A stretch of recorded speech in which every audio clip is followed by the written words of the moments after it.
आपण पाहत आहात जनता न्यूज एक्सप्रेस। तर आज 14 ऑगस्ट 2024 आणि उद्या आहे 15 ऑगस्ट 2024। आपण उद्या भारताचा 77वा स्वातंत्र्य दिन साजरा करणार आहोत। 1947 16 ऑगस्ट रोजी अण्णाभाऊ साठे यांनी स्वातंत्र्य दिनाच्या दुसऱ्याच दिवशी देश की जनता भूखी है ये आज़ादी झुकी है असा नारा देऊन एक त्या स्वातंत्र्याला काउंटर करणारं असं आंदोलन सुरू केलं होतं। पण त्याच्या एक दिवस आधी म्हणजे 14 ऑगस्ट 2024 आज स्वातंत्र्य आहे हे आम्ही एक्सेप्ट करतो, पण त्याच्या विरोधात जाणाऱ्या बऱ्याच गोष्टी चालू आहेत आणि त्या मला मान्य नाही। आमची सम्राट शेअर अँड केअर असोसिएशनची टॅगलाईन अशी आहे की चला घडवू प्रजासत्ताक भारत। तर प्रजासत्ताक भारतचा अर्थ काय, तर ही प्रजा ही जी सत्ता आहे ती प्रजेच्या मनाप्रमाणे चालली पाहिजे, त्यांच्या भल्यासाठी चालली पाहिजे असं आमचं मत आहे एक सुशिक्षित नेतृत्व म्हणून। तर आम्हाला कशी प्रजा हवी आहे तर ती कशी आहे, तर त्याच्यामध्ये नशामुक्ती झाली पाहिजे, कुठल्याही अनधिकृत बांधकामाला वाव नाही मिळाली पाहिजे, शिक्षणासाठी प्रोत्साहन दिलं गेलं पाहिजे, आरोग्यासाठी प्रोत्साहन दिलं गेलं पाहिजे।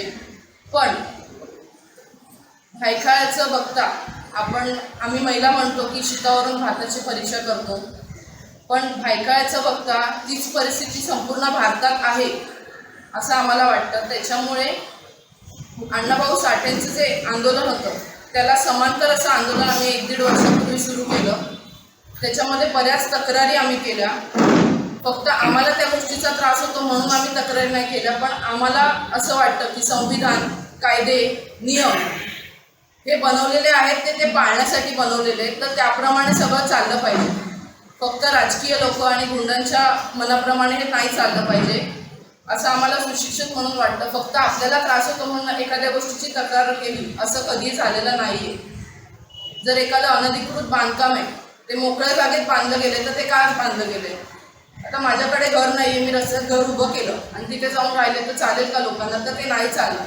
त्यामुळे रिकाम्या जागेत तर जर कोणी अनधिकृत बांधकाम करते, तिकडे दुकान चालवते, त्याचं भाडं खाते, तर ते आम्हाला नाही चालणार, कारण आम्ही सुशिक्षित आहोत, आम्हाला घडलेल्या चुकीच्या गोष्टी चालणार नाही। आणि याच अनुषंगाने आम्ही 1-1.5 वर्षापासून काही तक्रारींवरती पाठपुरावा करायचा प्रयत्न करतोय। त्या तक्रारींमध्ये थोडक्यात मी माहिती देते तुम्हाला। पहिली तक्रार अशी होती, SRA ओंकार टॉवर जी 42 माळ्याची बिल्डिंग आहे, तिथे फक्त 20 माळ्यापर्यंत OC मिळालेली आहे आणि 42 माळ्यापर्यंत सगळ्यांना पोझिशन दिलेलं आहे। एक 2-3 दिवसापूर्वी स्ट्रिप्टमध्ये अडकून एका पुरुषाचा मृत्यू झालेला आहे। खूप बेकार अशी परिस्थिती आहे त्या बिल्डिंगमध्ये, झोपडपट्टी होती खाली, त्याचं पुनर्वसन झालेलं आहे, पण ती 42 माळ्याची परत झोपडपट्टीच उभी राहिली असं मला वाटतं। एकतर 20 माळ्याच्या वरती OC नाही आहे, म्हणजे ते जे लोक 20 माळ्याच्या वरती राहत आहेत त्यांचं अस्तित्वच काही नाही आहे, त्यांना अजून लाईट बिल येत नाही आहे, तिथे आग वगैरे लागली तर त्यासाठी जबाबदार कोण आहे, पाण्याचे प्रश्न आहेत, लिफ्टचे प्रश्न आहेत, खूप सारा भोंगळ कारभार आहे। त्यानंतर तत्व विठ्ठलचं जे बिल्डरचं प्रकरण आहे त्याच्यामध्ये त्यांनी खड्डा खणला होता, मला वाटतं 10 माळ्याच्या वरती जे पुनर्वसन करायचे लोक आहेत त्यांची 10 माळ्याची बिल्डिंग तयार झाल्याशिवाय ते सेलेबलचं उभं करू शकत नाही, तर त्यांनी जवळजवळ 9 ते 10 मीटरचा खड्डा आतमध्ये खणला होता, ती माती तिथून हलवली गेली। आमची तक्रार गेल्यानंतर तिकडे माती आणून परत तो खड्डा बुजवला गेला, जवळजवळ 9 ते 10 फुटाचा खड्डा तो बुजवला गेला। या गोष्टीला जवळजवळ 7 वर्ष झाले की जिथे जे लोक राहत होते तिकडे त्या बिल्डिंगमध्ये ते हलवले गेले, पण अजून लोकांना 7 वर्ष झाली भाडं प्रॉपर मिळत नाही आहे, त्या लोकांचे खूप हाल होत आहेत। तर ही सगळी समस्या आहे। त्याच्यानंतर तिसरं प्रकरण आहे, आमच्या लीना फर्नांडिस आलेल्या नाही आहेत, पण त्या एका वृद्ध व्यक्तीला सांभाळत होत्या, त्यांनी मरेपर्यंत त्याचा सांभाळ केला। त्या व्यक्तीचा एक भूत होता, तो भूत त्यांनी सांभाळला। काय तो व्यक्ती जो आजारी पडला त्याच्यानंतर त्याने तो बूथ एका चंद्रकांत भोसले नावाच्या इन्स्पेक्टरला, सिनियर PI आहेत, ते सेवानिवृत्त आहेत आता, त्यांना सांभाळण्यासाठी दिला. तो त्यांच्या दुसऱ्या बायकोच्या नावावर त्यांनी करून घेतला, जो भाड्याने दिला होता. त्यांनी तो त्यांच्या दुसऱ्या बायकोच्या नावावर करून घेतला. त्याच्यानंतर तो बूथ तिथून हलवला, दुसऱ्या ठिकाणी नेला आणि त्याच्यानंतर तिथे ड्रग्स विक्रीचं काम चालू झालं. याचे सगळ्याचे पुरावे आहेत आमच्याकडे. आम्ही हवेत काहीच बोलत नाही, सगळ्याचे पुरावे आहेत. एका पोलीस अधिकाऱ्याकडून, रिटायर्ड पोलीस अधिकाऱ्याकडून, त्याच्या फॅमिलीकडून जर ड्रग्स विक्रीचं काम होत असेल तर आपण माकडाच्या हाती कोलीत दिलंय असंच म्हणू शकतो. त्यानंतरची आमची तक्रार होती, जे आता मी म्हटलं तत्व मित्तल बिल्डरचं जे प्रकरण आहे त्याच्या संदर्भात DO कुलकर्णी जे आहेत E-वॉर्डमध्ये, तिकडे आम्ही बऱ्याच वेळेला तक्रार दिली. त्याच्या पाठपुराव्यासाठी आम्ही गेलेलो असताना आम्हाला खूप वेळेला हीन वागणूक मिळाली. अर्धा तास केबिनच्या बाहेर उभं करणं, तू कोण आहेस, कशासाठी आलायस, खूप नीच दर्जाची वागणूक दिली गेली. तर त्याच्यासाठी ॲट्रॉसिटीचा गुन्हा त्याच्यावरती दाखल करण्यासाठी आम्ही लेटर दिले. पण स्थानिक पोलीस स्टेशन जे आहे, आगरीपाडा पोलीस स्टेशन, तिथून आम्हाला काही सहकार्य मिळत नाही. जवळजवळ 1-1.5 वर्ष झालं हे सगळं चालू आहे. प्रत्येक वेळी आम्ही दर आठवड्याला आम्ही ह्याचा पाठपुरावा करायला जातो, पण ह्याच्यावरती काही कारवाई होत नाही. ह्याच्यामागे कोणाचा हात आहे ते शोधून काढलं पाहिजे. त्याच्यानंतर Namjoshi police station G south, जे PI चंद्रकांत भोसले यांचं प्रकरण आहे, त्याच्यासाठी पण संतोष कुमार धोंड यांच्यावरती इन्व्हेस्टिगेशन लावलेलं आहे. पण त्याच्यातून सुद्धा काही साध्य होत नाही आहे, कारण ते पोलीस इन्स्पेक्टर आहेत. ते बरोबर आपल्या लोकांना वाचवायचं काम करतात आहे. मग आम्ही सुशिक्षित लोकांनी काय करायचं, हा मुद्दा आहे. भायखळा येथील 207 प्रभाग क्रमांक 207 मध्ये जय अंबे बिल्डिंग आहे. ती बिल्डिंग आता पूर्ण तोडलेली आहे. मला वाटतं ग्राउंड फ्लोअरच बाकी आहे, पण ती वक्फ बोर्डची बिल्डिंग आहे. आणि वक्फ बोर्डच्या बिल्डिंगच्या बाबतीत काही नियम आहेत. ते नियम धाब्यावर बसवून काही राजकीय लोक त्याच्यावरती स्वतःचं अस्तित्व निर्माण करण्याचा, स्वतःचा हक्क गाजवण्याचा प्रयत्न करत आहेत. तर त्याच्यावरती सुद्धा कारवाई झाली पाहिजे. ही प्रकरणं खूप छोटी छोटी असतील किंवा काही लोकांना माहीत सुद्धा नसतील, पण याच्यावरती काम होणं गरजेचं आहे. प्रत्येक वेळेला आपण गुन्ह्यांच्या दबावाखाली, राजकीय लोकांच्या दबावाखाली ते लोक आपली घरं भरत आहेत. त्यांना काहीच घेणं देणं नाही आहे. त्यांना प्रॉपर्टी बनवायची आहे, त्यांना इलेक्शनसाठी पैसा जमा करायचा आहे.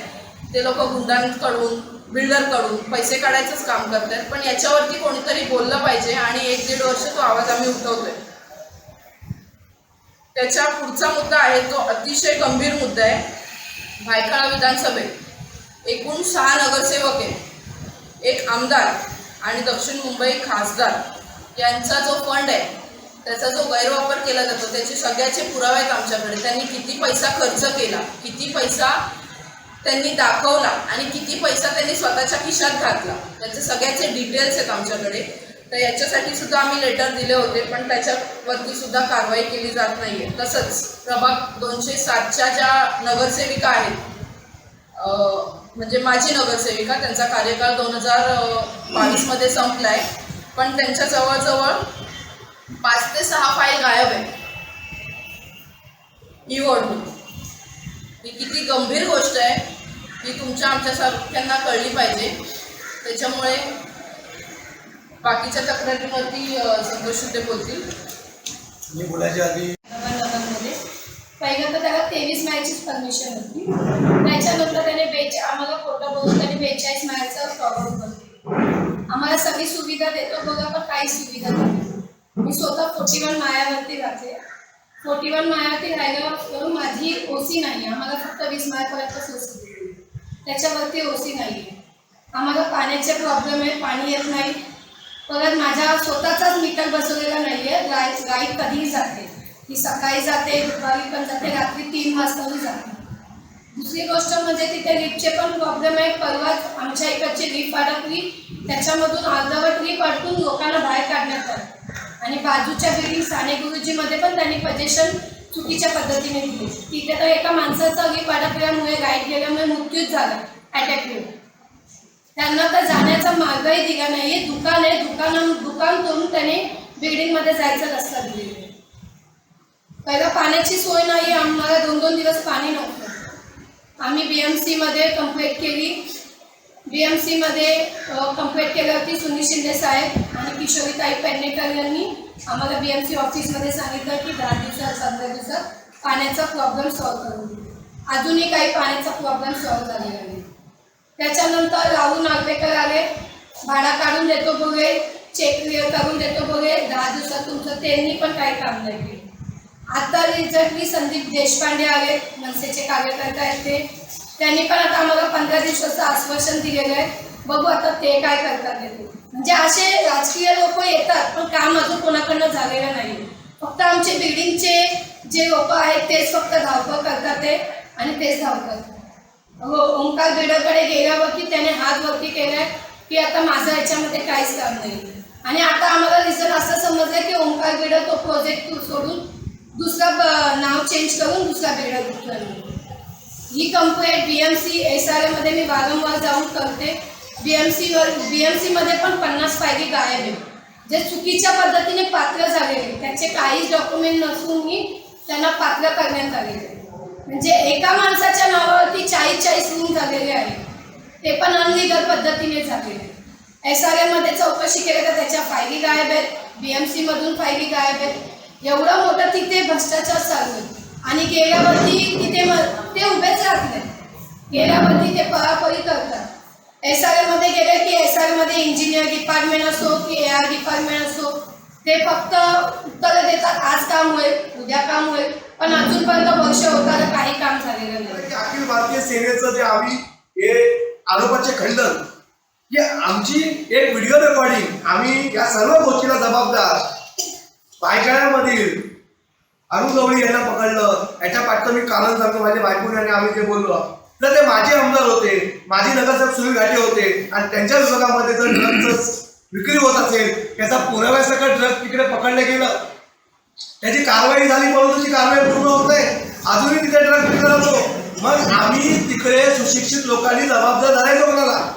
याला जबाबदार यामिनी मॅडम सुद्धा आहेत. ते निवडून आल्यानंतर मला माहिती मिळाली होती की ते ड्रग्सच्या विरोधामध्ये पथक उभं करणार असं त्यांनी आश्वासन दिलं, म्हणून त्यांनी ते केलं नाही. परंतु मी त्यांना जास्त जबाबदार का धरतोय, कारण ते 207 मधलं प्रकरण आहे. आणि 207 मध्ये जो प्रभाव आहे ते आमच्या अरुण गवळी यांचा आहे. अरुण गवळी यांच्यावरती आमची नाराजी नाही किंवा आमचा खुला आरोप नाही की ते करतायत. त्यांनी तो गैरसमज करून त्यांनी ते केलं की त्यांनी त्यांच्यावरती घेतलं.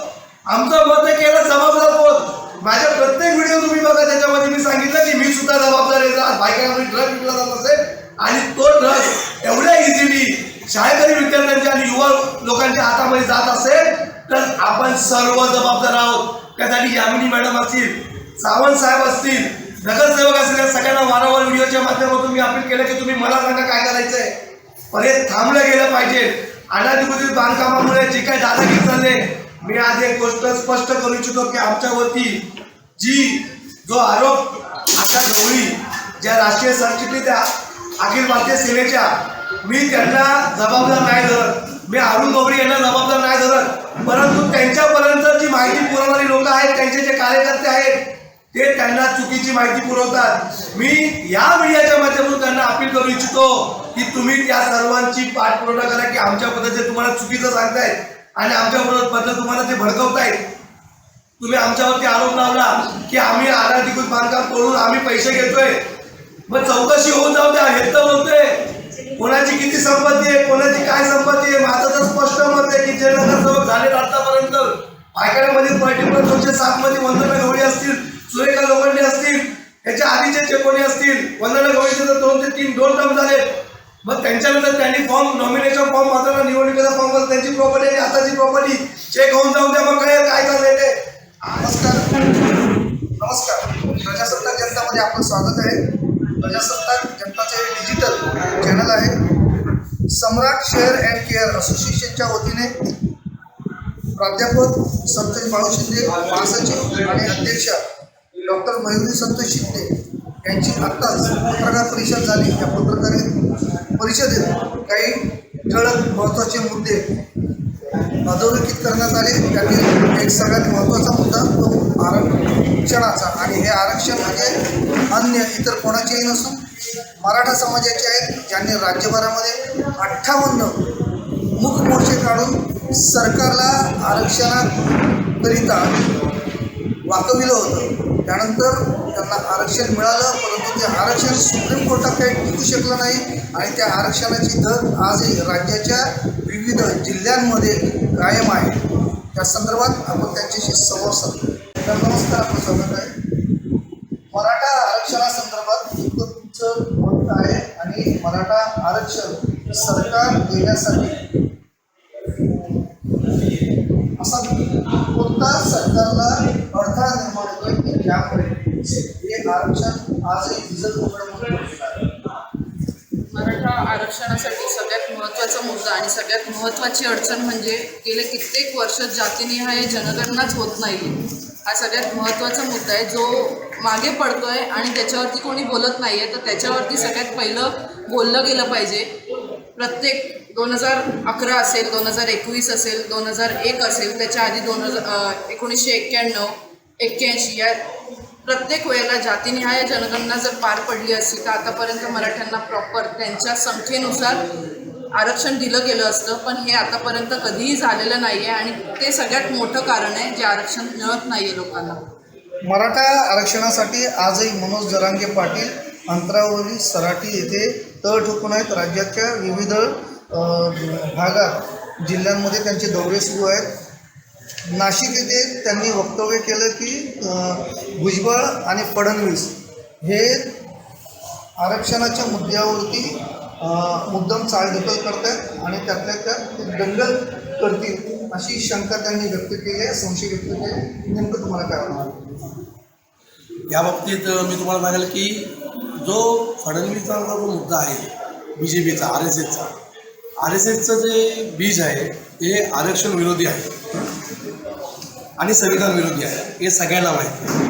त्यामुळे हा जो आरक्षणाचा मुद्दा जो आहे भिजत राहिलेला आहे याला कारणीभूत जे काय राजकारण चाललं आहे जरांगे पाटीलांच्या माध्यमातून, हे ज्या दिवशी आपण राष्ट्रीय जनगणना करू, 31मध्ये राष्ट्रीय जनगणना झाली, त्याच्यानंतर प्रत्येक वेळी 61मध्ये पाकिस्तानबरोबर युद्ध, 71मध्ये पाकिस्तानबरोबर युद्ध, 81मध्ये सुवर्ण मध्यंतराचा मुद्दा, 91मध्ये LPGचा मुद्दा, लिबरलायझेशन, प्रायव्हेटायझेशन, ग्लोबलायझेशनचा मुद्दा, 2001मध्ये कारगिल युद्ध, 2011मध्ये अण्णा हजारेंचं आंदोलन, 2021मध्ये कोविड, असे अनेक संघर्ष प्रॉब्लेम वाढवून प्रत्येक वेळी सेन्ससच्या वेळी ह्या लोकांनी जनगणना केलेली आहे.